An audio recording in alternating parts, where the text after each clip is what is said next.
녹색당 의원이 의회 선거를 선서를 할 때 청바지를 입고 나타났습니다.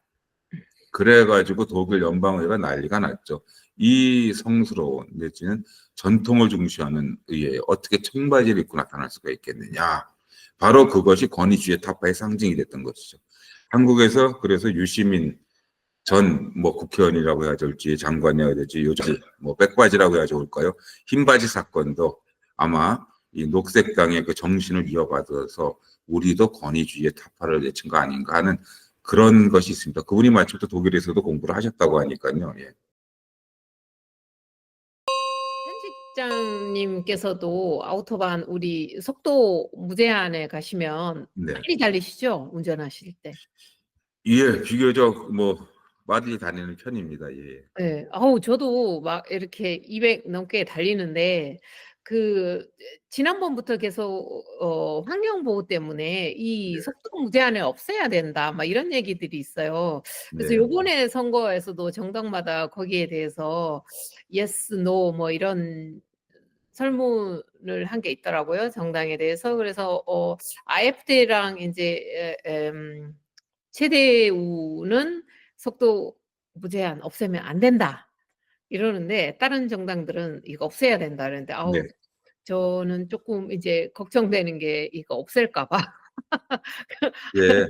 근데 독일 아우토반 그 유명한 고속도로 네네. 아우토반에 그래요. 그런 속도 제한을 둬야 된다. 시큼 말해서 무제한이라는 것을 없애야 된다라는 거는 벌써 15년 정도부터 논의가 됐습니다. 그런데 이제 그것이 여러 가지 설이 있는데 그 중에 어떻게 보면은 좀 가장 그래도 설득력이 있는 것이 환경을 위해서 이산화탄소 배출을 좀 저하하자 해서 하는 건데요. 그 무제한 속도 무제한을 없앨 경우에는 독일 자동차의 우수성을 알릴 길이 없다. 그렇죠. 쉽게 말해서 시속 120km 미만에서는 어느 차나 똑같다. 그렇죠. 속도를 그래서 미국에서는 군산 복합자라 그래가지고 군수공장 내지는 그 무기를 만드는 회사들의 로비력이 강하듯이 독일에서 가장 강한 로비력을 갖고 있는 것은 자동차 산업입니다. 그래서 여러분들 기억하시겠지만 그 그린의 플래카드에서 움벨트 존에 해서 플래카드 붙여서 디젤이 넘버 3, 4 막 올라가고 그러잖아요. 이런 것도 그들의 로비에 의해 가지고 더 많은 자동차 판매를 위해서 자꾸 그런 규제를 두는 거다 할 정도로 독일에서는 자동차 산업계 로비력이 제일 강하기 때문에 아마 독일 고속도로에서 속도 제한을 둔다는 것은 불가능할 것이다. 어느 정권이 들어서더라도 이런 이야기들이 많이 있었습니다. 그런 측면에서 체데우가 속도 제한을 둔다라고 정책을 피기 상당히 힘들 거고요. 바이에른의 죄더도 결국은 BMW든지 자체적인 거 있기 때문에 상당히 어렵지 않을까 싶습니다.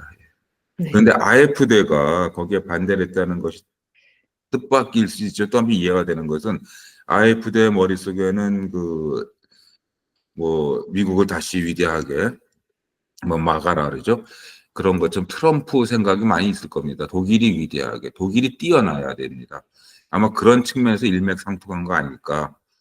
아우토반의 특징, 독일에서 가장 잘된 고속도로. 독일에 오신 지 얼마 안 되신 분들 그리고 한국에 계신 분들한테 독일의 정당에 대해서 좀 간단하게 알기 쉽게 좀 설명해 주실 수 있나요? 글쎄요, 간단할지 모르겠지만 설명을 해보겠습니다. 독일은 다당제 국가처럼 당이 국회에 진출한 당이 많습니다. 한 8개 정도의 당이라고 보시면 되겠습니다. 기본적으로 3인당, 제일 오래된 당은 3인당입니다. 소셜 데모크라티 도이칠란드에서 영어로 SPD, 독일어로는 SPD라고 부릅니다. 그래서 3인당이 가장 오래됐고요. 2차 대전 후에 서독으로 다시 발족했을 때 서독에서 김인년, 체데우라고 한국말로 독일어로 약자가 되고요. 그리고 바이에른주에서만 있고 늘 체데우, 그러니까 김인년과 자매 정당으로 연합하는 체SU, 한국말로는 기사연이라고 번역을 합니다. 요 당이 있고 그 다음에 이 동독에서 탈출한 우리 한국에서 보면은 6.25 이후에 월남한 사람들처럼 동독에서 탈출한 구동독 출신들이 중심으로 만든 당이 바로 자유민주연합, 자민련, FDP가 됩니다. 파르타이 데모크라티 도이칠란드, 자민당이 되겠습니다. 이 세 당은 전통과 또 2차 세계 끝나고서부터 정당 활동을 했기 때문에 일반인들은 많이 잘 알고 있습니다. 그런데 그 이외에도 이른바 뭐 녹색당을 신생정당이라고 부르면은 녹색당에서는 상당히 좀 언짢아하겠습니다. 1980년에 창당을 했으니까 40년이 넘었는데 무슨 신생정당이냐 할지 몰라도 크게 봤을 때는 또 그 시대적인 배경으로 봤을 땐 신생정당으로 분류가 될 수가 있겠는데요. 그래서 오늘 제가 설명을 드리는 거는 기존에 이렇게 3인당, 기민련, 기사련, 그리고 자민당. 요 네 정당에 대해서는 설명을 않고요. 녹색당부터 지난해 1월 1일부터 발족한 BSW, 뷸트니스 사라 바겐크네트. 다시 말해서 사라 바겐크네트 동맹당까지 정당에 대해서 잠깐 설명을 드리겠습니다. 여러분들 독일 또는 유럽에 있어서 시대적인 변화가 나타나 2차 세계대전 이후 시대적 변화가 가장 크게 나타난 것은 이른바 68 혁명이라고 할 수도 있고요. 그 세대를 68 세대라고 합니다. 시작은 프랑스에서 시작을 했지만 독일도 많은 영향권에 들어갔고 이 68 세대들이 했던 것은 바로 권위주의의 타파 그리고 남녀 평등, 환경 문제도 약간 거론이 되기 시작을 했죠. 그 68 세대의 대표 주자들이 1975년도부터는 반핵운동을 하기 시작을 하고 반핵운동과 더불어서 환경운동을 하게 됩니다. 그리고 이들이 우리를 대표하는 정당이 필요로 하다라는 것들에 서로 합의를 해서 처음에는 시민단체로 시작을 했다가 그것이 정당으로 탄생된 것이 바로 여러분이 잘 알고 있는 녹색당입니다. 탄생 시기는 1980년입니다. 그래서 68 세대 그래서 그 70년대 대학 생활을 했고 70년대 후반부터는 사회활동을 열심히 했고 이들이 모여서 정당을 구성했다 생각하시면 되고요. 그렇기 때문에 녹색당은 당 이름도 파격적으로 색깔을 썼죠. 녹색당. 어떤 이전에 3인당은 사회주의 민주당, 뭐 자유로운 자유주의 민주당, 크리스틸 데모크라티니까 기독교 민주당 이념을 갖다 썼는데 여기다가는 이제 환경 그리고 색깔을 갖다 붙인 거죠. 그래서 녹색당이라는 그 녹색당이라는 이름을 붙였습니다.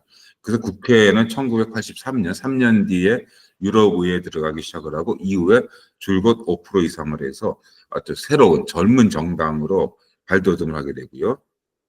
그리고 한 번은 우리가 잘 아는 택시 운전수도 잘하고 요시카 피셔 외무부 장관 이 뛰어난 스타를 보유하게 되는 거죠, 녹색당이. 그래서 부총리도 올라가게 되고 재미있는 일화가 있는 것은 요시카 피셔 그 당시 녹색당 의원이 의회 선서를 할 때 청바지를 입고 나타났습니다. 그래가지고 독일 연방의회가 난리가 났죠. 이 성스러운 내지는 전통을 중시하는 의회에 어떻게 청바지를 입고 나타날 수가 있겠느냐. 바로 그것이 권위주의 타파의 상징이 됐던 것이죠. 한국에서 그래서 유시민 전 뭐 국회의원이라고 해야 될지 장관이어야 될지 요즘은 집필가라고 하신다니까 작가님이 바로 한국 국회에 생겼을 때 이른바 그 흰바지 뭐 백바지라고 해야 좋을까요? 흰바지 사건도 아마 이 녹색당의 그 정신을 이어받아서 우리도 권위주의의 타파를 내친 거 아닌가 하는 그런 것이 있습니다. 그분이 마침 또 독일에서도 공부를 하셨다고 하니까요. 예. 그래서 이후 줄곧 녹색당은 환경을 주장해서 나가게 됐고요. 그리고 마침 녹색당이 창당했던 것은 독일 헌법재판소가 있는 칼스루헤입니다. 그렇기 때문에 바텐뷰텐베르크주인데 지금 그 바텐뷰텐베르크주에서는 녹색당이 무척 강하고 현재 주지사, 주의회도 녹색당이 과반을 점하고 있을 정도입니다. 예, 그렇게 됐고요. 그 다음으로 신생정당이라고 할 수 있는 것은 통일 이후에 2007년 통일되고 약 17년이 지난 2007년도에 좌파당 링케가 창당을 하게 됩니다. 그러면 그전에는 좌파당이 없었느냐? 그렇지 않습니다. 동독의 SED, 뭐 소셜 아인하이트 도이칠란드가 해서 그 독일 공산당이 있었습니다. 그 SED인데 SED를 쓰면 반발심이 있을까봐 통일되고서는 그 당 이름이 PSD로 바뀝니다. PSD가 바뀌고 당수가 그 유명한 게오르그 기시입니다. 그 게오르그 기시 하면은 연설의 귀재, 사람 마음을 움직이는 귀재로 지금도 활동을 합니다. 지금도 지역에 나가면 1등으로 당선될 정도로 그런 공산당 내지는 좌파당이 존재를 하고 있었습니다. 그런데 그러면은 왜 2007년, 17년이 지나서 또다시 좌파당을 창설하게 됐는가? 여기에는 3인당에 헬무트 콜 1980년도에 87년도에 헬무트 콜과 맞붙어가지고 승리가 예정될 정도로 강력했던 3인당 정치인이 있었는데 그 유명한 라폰텐입니다.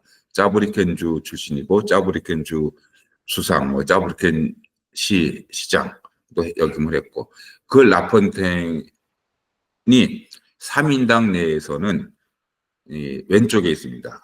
진보 정당에서 또다시 왼쪽에 있었습니다. 근데 슈레더 우리가 잘 아는 대한노예 밑에 가지고 제3의 길이라든지 일종의 중도 길을 걷자 하니까 라폰텐이 거기에 반발을 하게 되고 그 갈등이 결국은 3인당의 왼쪽에 있는 라폰텐과 구동독 공산당 출신인 PSD의 기시가 의기투합을 해서 둘이 모여서 야 우리 처음에는 연합을 해서 선거를 해보자. 그래서 니네들이 후보를 낸 동네는 우리는 안 낸다. 이렇게 구역 조정을 합니다. 지역구 조정을 하고 했더니 뜻밖으로 좋은 결과를 받게 됐습니다. 그래서 2007년도에 그 당을 하나로 합치면서 링케 정확히 좌파를 표방을 하면서 우리가 진정한 좌파다. 그래서 딜링케라는 당을 만들게 되는 거죠. 그렇게 해서 2007년도에 3인당의 왼쪽에 있는 팀과 구공산당, 검도의 구공산당 계열이 합쳐 만들어진 것이 좌파당, 딜링케입니다. 2007년도가 되죠. 예. 그리고 그 후에 난민들이 들어오고 외국인 동독에서는 계속 어떤 통일에 대한 반작용, 자신들의 소외, 사회적으로 자꾸 처지는 듯한 그러다 보니 극우화되는 과정에서 이슬람 출신들의 테러라든지 사회 어떤 불안 조성 요소가 생기다 보니 반이슬람주의 운동이 퍼집니다. 그건 아까 지난번에도 말씀드렸지만 패기다라는 운동이 벌어지게 됩니다.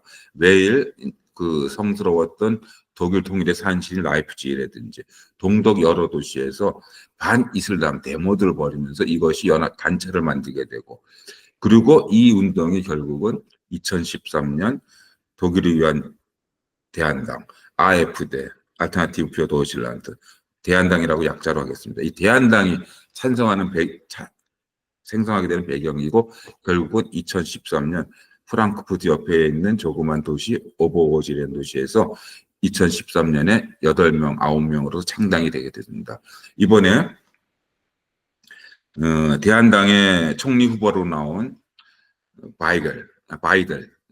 바이들도 2000 초창기부터 같이 합류를 합니다. 이 바이들 같은 경우는 알리스 바이들인데 경력이 화려합니다. 골드만삭스, 자본주의의 총본산이라고 할 수 있는 골드만삭스에서 일을 했고 또 중국에서 6년간 체류할 정도로 또 중국 통이고 그러고 극우 정당 다시 말해서 독일 민족을 외치고 외국인 추방을 외치고 난민에 반대하고 그런데 한편으로는 공식화돼 있으니까요.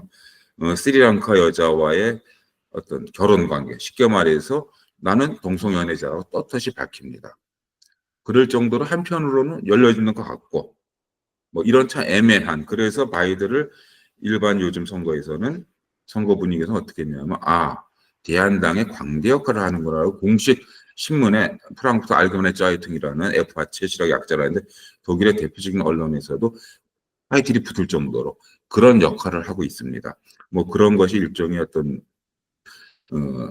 일반인들을 보다 많이 끌어모을 수 있는 수단이 되지 않을까 싶다라는 그런 평도 받고 있습니다. 그래서 2013년도에 바로 지금 대한당이 나왔게 됐습니다. 그건 극우 정당이 나온 거죠. 그러다 보니 또 극좌적인 아까도 말씀드린 오스칼 라폰텐과 게오르그 기시가 서로 연합을 했다가 결과가 좋아서 다시 창당을 같이 한 딜링케에서 또 이것이 분화가 됩니다. 사라 바겐크네크트라고 상당히 똑똑한 여자이고 1969년생이고 아버지는 이란, 엄마는 독일 사람입니다. 그런데 상당히 똑똑한 이론가로 젊었을 때부터 유명해졌어요. 잘 알려졌습니다. 그래서 오스칼 라폰텐이 상당히 청해를 할 정도로 똑똑한 친구였는데 이들이 링케 역시도 제대로 된 정확한 링케가 아니다 해가지고 작년 2024년 1월 1일부터 자신과 뜻을 같이 하는 동지 의원 10명과 함께 링케당, 그래서 좌파당을 탈당을 하고 일개 정당이 될 숫자가 안 되니까 뷸트니스 연합이죠. 를 구성을 하고 사라 바겐크네프트가 영향력이 있고 중심이다 보니까 그 당 이름을 사라 크네프트를 넣어서 뷸트니스 사라 바겐크네프트 약자로 BSW로 해서 지금은 1인의 의존을 많이 하고 있는 정당으로 평가가 되고 있고 이제 1년 만에 창당 1년 만에 정식 국회 지금 연방위원회 했는데 아직은 결과가 안 나오고 있습니다. 4.9% 5%. 그런데 아마 5%는 되지 않을까 하는 그런 예측을 받고 있습니다. 이렇게 4개 정당 간단히 돌아봤습니다.